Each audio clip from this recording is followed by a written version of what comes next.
let's count out the different types of schools, right? You've got standard maintained schools. Most of them are academies, not all. Some of them are maintained directly by the local authority. They're often called mainstream schools. And there are, you could move into a different mainstream school. You could have a look around and see if there's one that's more suitable in your area. So I suppose that's the first option. If that's not the case, next kind of level up is you get mainstream schools that have resource bases attached to them. And usually, in fact, always, if it's a formal resource base, to get a place in that resource base, it has to go through local authority panel and it's named like a totally different school would be named in your EHCP. Usually resource bases have an expectation that children will spend some time in these smaller, more specialist bases and some time in the mainstream school. These resource bases are usually incredibly limited and always full. You know, they might have a couple of spaces coming up in year 7, but if you don't get one at year 7 transfer, it's very unlikely there's going to be a space in a resource base. Next level up, you get maintained special schools. They're either academies or they're maintained by the local authority. And they, on the whole, they provide for children with learning difficulties or learning disabilities.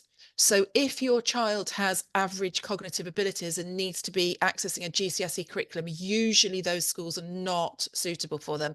Not always. I mean, we've got one in our area, which is an autism special maintained school for children who have average cognitive abilities, but that is quite unusual. So if all of those are full or they're not appropriate for your child, you are left with independent specialist schools.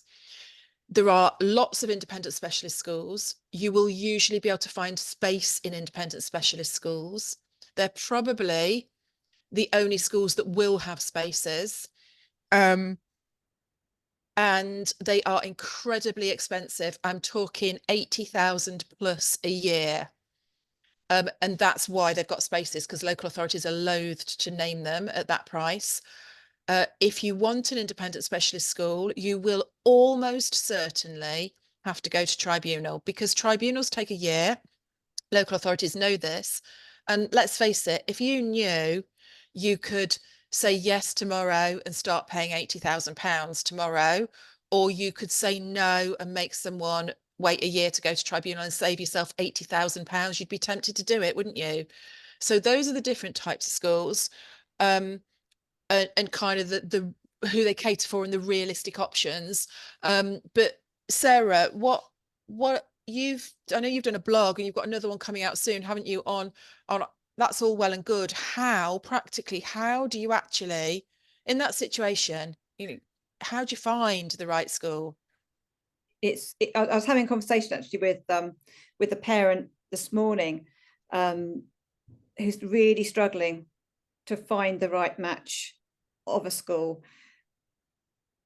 You need to go to find, use the search engines. You find yourself the facility to actually locate the school. So that's back to Good Schools Guide. That's looking online with the Slack group, Aurora, going through those to try and locate an actual school, and looking again. I mean, not every child has got a primary need, do they, on their EHCP? Because that can help you to try and identify the correct school.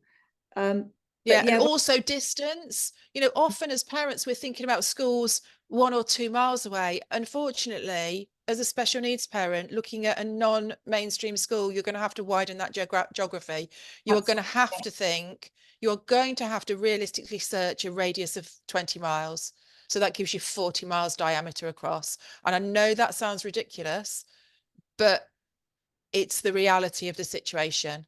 Yeah, and sometimes we have, alongside the whole trying to find a school thing, it is about the distance of children traveling, and how children cope with traveling. And as a parent, that can be really scary, that thought of putting your child into school transport, be that the minibus or a taxi, when they're very little, and waving goodbye to them. Yeah, For a lot of children, particularly those children who really struggle with attachment and that whole saying goodbye, that transition from saying goodbye to a parent at the school gate and then entering the school, can be very much easier. It can be, they can cope much better if that transition happens from the home into the transport, and then they go, because as soon as they get into the transport, they're with other children. And we've had children who are non-verbal, children who really struggle with social communication and interaction, and they find their tribe almost on that transport, because they're going to school with children with similar needs to them. They can be there on their phone, and one child is busy playing Minecraft and another child there going, oh, what are you making? And all of a sudden there's a connection, and they may not particularly sit there and have a very long drawn out conversation, but for a child who is playing a game, for argument's sake, next to another one, there's a degree of connection, and then that connection can grow. And then before you know where you are, you've got children who can't wait to get in the transport, because that's part of their school experience. That's the start of their friendships. And then those children will then search out those children at lunchtime. Yeah, but practically, following an annual review, the local authority legally have 4 weeks to make a decision and send you the amended plan, and then another 8 weeks to finalise the plan, naming a school, giving you the opportunity to go to appeal. And what a local authority will do is just do nothing. They'll just sit on your annual review and do nothing, because if they do nothing, you can't appeal. So once you've researched, once you've got your school, once you know the list of schools that you want, you let the local authority know, I want these schools consulting, these are my parental preference. And then if it gets past the 12 weeks, well past the 12 weeks, that's when you use formal complaints process or judicial review pre-action to get the decision out of them in the final plan, and you go to appeal.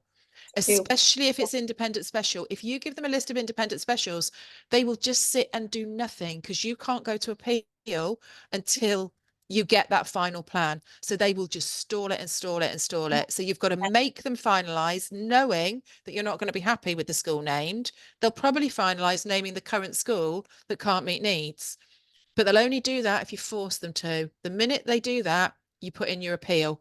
The clock's then ticking. You've got a year. Until such time as you have that final, what in the end it's just gives me a final with whatever school is on there, because then you're just going to appeal. And then if you need to appeal BF and I, because we have some parents who are like, yeah, well, B and F are okay, they're all right if I'm in a specialist independent, but they're on the cusp of that information possibly being able to be made in a mainstream school, because it's not specific enough. So if you're going to then push for an appeal, that's when you tighten everything up to enable you to achieve the school that you want. That's when it's worthwhile doing the BF and I.